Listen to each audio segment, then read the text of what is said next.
नांदेड जिल्ह्यातील सर्वात पहिलं प्रमाणपत्र सत्यवान आंबोरे पाटील यांना काढण्यास आम्ही सांगितलं होतं, तुम्ही काढा। कारण काय वैध ठरते का अवैध ठरते हे सरकार गेंड्याचं कात्र पांघरं सरकार आहे। जाणीवपूर्वक सरकार फसवण्याचं काम करते।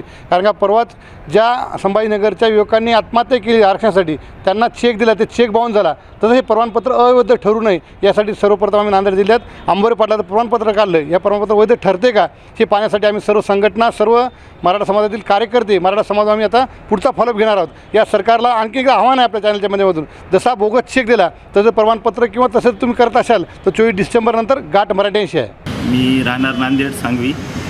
हे सर्टिफिकेट जे इश्यू झालं, मला हे पाहायचं होतं की खरंच शैक्षणिक पुराव्याच्या आधारावर प्रशासन हे सर्टिफिकेट इश्यू करते का। त्या हिशोबाने मी हे दाखल केलं आणि नंतर त्यांची त्रुटी पण आली। मला जे गृहीत होतं की हे त्रुटी येणार आणि बरोबर तीच त्रुटी आली। त्या त्रुटीमध्ये त्यांनी बऱ्याचशा गोष्टींची मागणी केली। आता त्याची पूर्तता करणं तर शक्य नव्हतं। अर्जदार यांचा भाऊ, बहीण, वडील यांचे जात वैधता प्रमाणपत्र, महसुली पुरावा, मानीव दिनांकापूर्वीचा रहिवासाबाबत पुरावा सादर करा। आता हे जर जात वैधता प्रमाणपत्र आमच्याकडे पूर्वीपासून राहिलं असतं तर एवढा खटाटोप करावाच लागला नसतं ना। मग ते नाही म्हणून तर हे आम्ही आंदोलनं आणि एवढे मोर्चे एवढे सगळे निघालेत। खरं तर मला हे सर्टिफिकेटच घ्यायचं नव्हतं। आदरणीय मनोजदादा जरांगे यांनी जे 24 डिसेंबरपर्यंतची डेडलाईन दिलेली आहे प्रशासनाला, त्यांच्यानंतरच हे घ्यायचं होतं। काय ठरेल काय नाही, जर नाही ठरलं तर हे घ्यायचं सुद्धा नव्हतं मला। पण आमचे संघटनेचे काही प्रमुख पदाधिकारी यांचं असं म्हणणं आहे की हे घ्या आणि याच्या पुढची प्रोसेस ती लवकर होते का हे पाहता येईल आपल्याला।